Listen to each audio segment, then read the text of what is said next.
लाल चूड़ियां कपड़े पर रखते हुए नवदीप ने कहा, पापा, जब तक वह लिफाफा नहीं खुलेगा, मैं मंडप में एक कदम नहीं रखूंगी। गुरु प्यारी साध, संगत जी को प्यार भरी राधा स्वामी जी। आज अंत में जानेंगे कि बेटी ने फेरे से पहले चूड़ियां क्यों उतारी और उसके इस निर्णय ने टूटते परिवार को अपमान से नहीं, सच से कैसे जोड़ा। अमृतसर की तंग गली वाले छोटे घर में सुबह से गेंदे की खुशबू थी। 27 वर्ष की नवदीप सरकारी स्कूल में अस्थायी कला अध्यापिका थी। माँ परमजीत कौर रसोई और मेहमानों के बीच दौड़ रही थी। पिता बलदेव सिंह ने टेंट का हिसाब अपनी पुरानी नीली कॉपी में दबा रखा था। बारात आने से 20 मिनट पहले दूल्हे के चाचा ने बलदेव को बंद कमरे में भूरा लिफाफा दिया। ऊपर केवल इतना लिखा था, कार की पहली किस्त। बलदेव के हाथ कांपे, क्योंकि उसने घर गिरवी रखकर भी यह रकम जुटाई नहीं थी। नवदीप ने दरवाजे की दरार से पिता का चेहरा देखा। वह लिफाफा छिपाने लगे तो उसने लाल चूड़ियों को दोनों हाथों से उतार दिया। बाहर ढोल बज रहा था। भीतर एक परिवार तय कर रहा था कि किसकी आवाज दबेगी। परमजीत ने दरवाजा भीतर से बंद कर दिया। नवदीप ने पूछा, क्या ये पहले तय था? बलदेव ने आंखें झुका ली। 2 सप्ताह से संदेश आ रहे थे। कार अभी नहीं दी तो बाद में लोग क्या कहेंगे। उन्होंने बेटी को इसलिए नहीं बताया कि रिश्ता टूटने का दोष उसी पर आ जाएगा। नवदीप के बड़े भाई मनप्रीत ने कहा, इतने मेहमान आ चुके हैं, बाद में देख लेंगे। नवदीप ने उत्तर दिया, बाद में मेरे नाम पर लिया कर्ज भी मेरा ही जीवन होगा।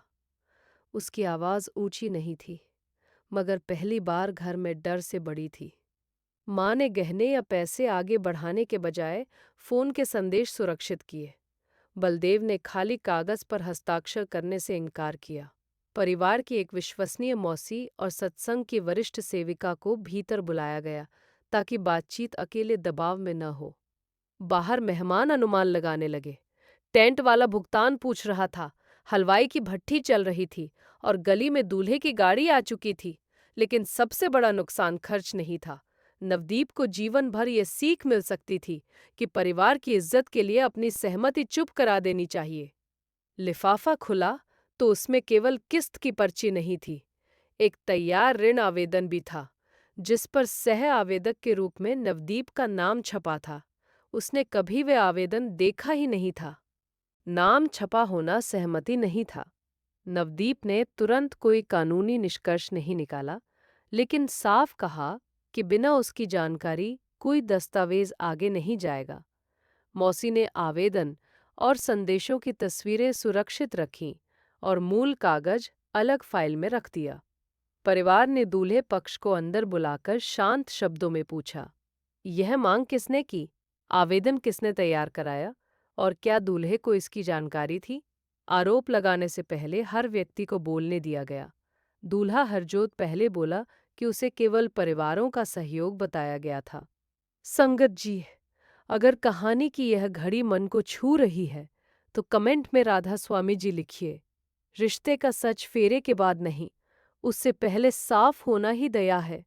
दूल्हे के चाचा ने हंसकर कहा, कागज औपचारिकता है, शादी मत बिगाड़ो। तभी हरजोत की बहन ने अपना फोन आगे कर दिया। उसी चाचा ने उससे भी पिछले विवाह में पैसे मांगने की बात छिपाने को कहा था। अब मामला एक लिफाफे से बड़ा हो गया। हरजोत ने चाचा का विरोध तो किया, मगर नवदीप ने पूछा, क्या वह केवल आज गुस्सा दिखाएगा या विवाह के बाद भी परिवार की सीमा निभाएगा? ढोल रुक चुका था। अगला निर्णय सबके सामने होना था। बलदेव रो पड़े। उन्होंने माना कि पिछले महीने उन्होंने टेंट और भोजन के लिए महंगे ब्याज पर उधार लिया था। उन्हें लगा था कि शादी रुक गई तो समाज बेटे को दोष देगा, इसलिए हर नई मांग के साथ उन्होंने एक और झूठ घर में जोड़ दिया। नवदीप ने पिता का हाथ पकड़ा, पर निर्णय वापस नहीं लिया। उसने कहा, मैं आपको छोड़ नहीं रही, मैं वह डर छोड़ रही हूँ जिसने हमसे सच छिपवाया। माँ ने पहली बार मेहमानों के सामने कहा कि समारोह अभी रोक दिया गया है और किसी को बेटी से सवाल करने का अधिकार नहीं। घर के छोटे कमरे में परिवार ने 5 मिनट शांत बैठकर सिमरन किया। कोई आवाज नहीं आई कि विवाह करो या तोड़ दो।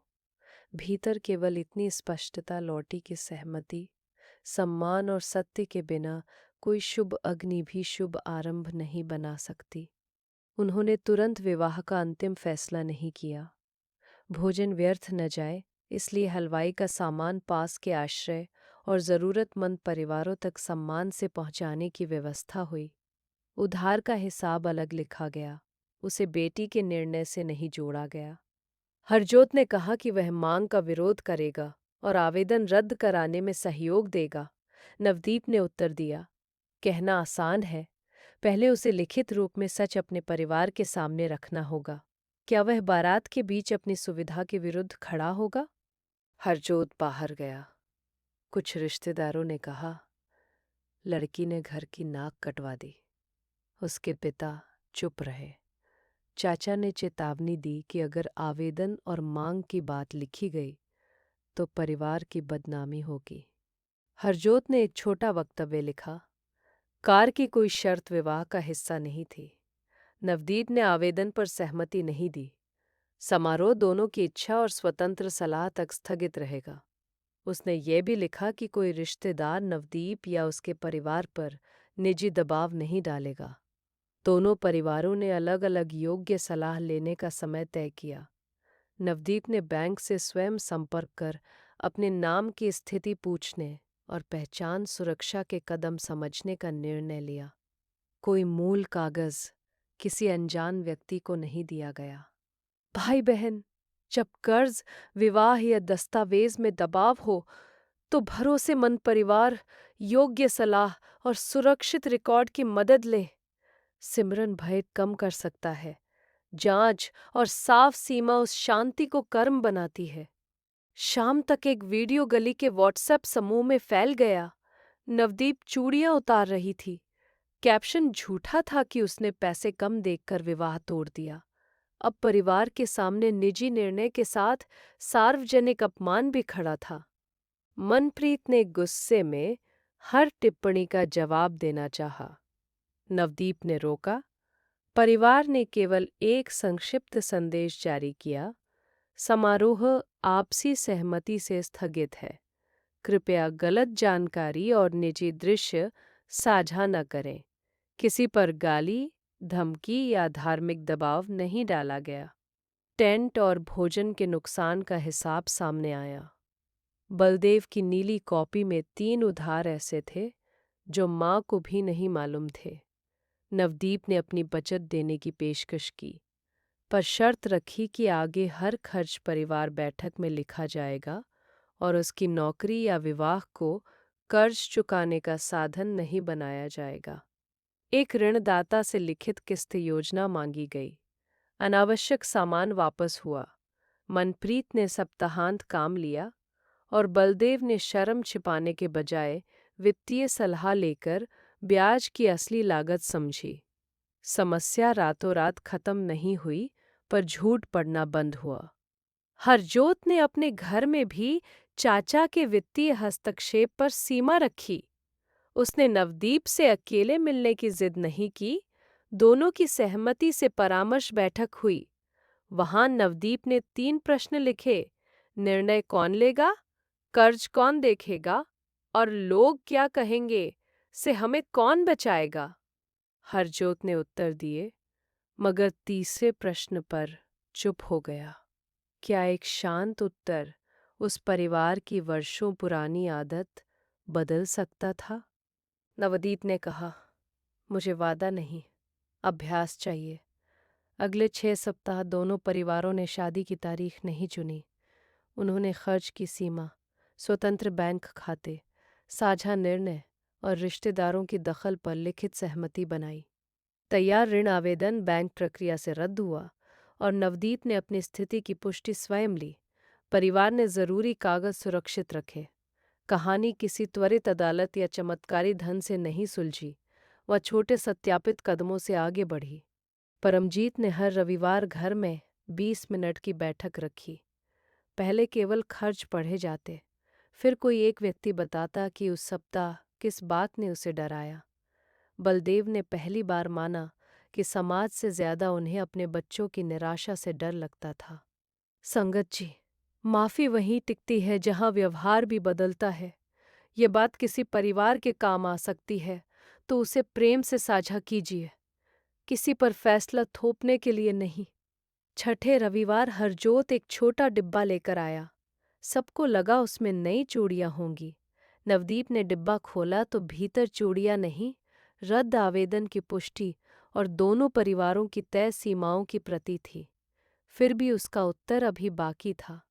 नवदीप ने कागज पढ़े और कहा कि विवाह तभी होगा जब वो स्वयं तैयार महसूस करेगी।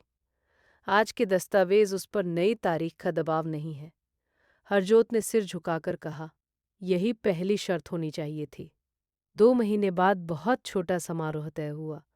उधार की सजावट नहीं, केवल परिवार, 2 मित्र और सादे फूल।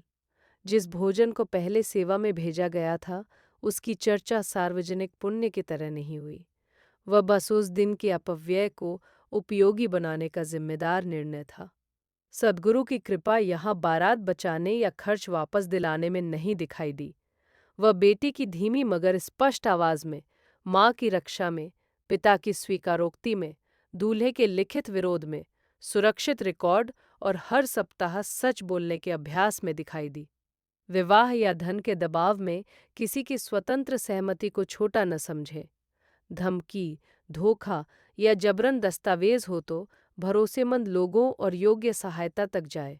आध्यात्मिक सहारा व्यवहारिक सुरक्षा का विकल्प नहीं, उसे निभाने की ताकत हो सकता है। मगर नवदीप ने पुरानी लाल चूड़ियों का क्या किया? क्या उन्हें पहनना उस डर को भूलना था या वही निर्णय नए अर्थ के साथ स्वीकार करना? विवाह की सुबह नवदीप ने वही पुरानी चूड़ियां उठाई। उसने टूटी या खरोंची चूड़ी अलग नहीं छिपाई।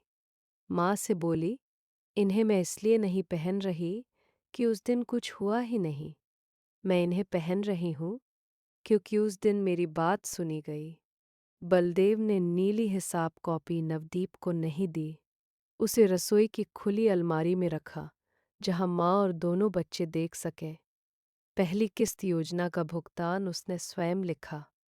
पुराने डर की जगह एक नया पारिवारिक नियम खड़ा था, कोई खर्च और कोई मांग छिपेगी नहीं। संगत जी, फेरे से पहले नवदीप ने लाल चूड़ियां इसलिए उतारी क्योंकि वह विवाह से नहीं, बिना सहमति के शुरू होने वाले जीवन से पीछे हट रही थी। चूड़ियां दोबारा तब पहनी गई जब रिश्ते ने उसकी आवाज, परिवार ने अपना सच और दोनों घरों ने स्पष्ट सीमा स्वीकार की। कमेंट में बताइए, परिवार में कौन सा सच प्रेम से समय रहते कहना जरूरी है? चैनल से जुड़िए ताकि ऐसी मौलिक साखियां डर के बीच सम्मान, सिमरन और सही कर्म का रास्ता दिखाती रहें। मालिक, हमें लोगों की आवाज से पहले अपनी अंतरात्मा सुनने, बच्चों की सहमति का सम्मान करने और संबंधों में सच छिपाने के बजाय संभालने की शक्ति दे। गुरु प्यारी साध संगत जी, राधा स्वामी जी।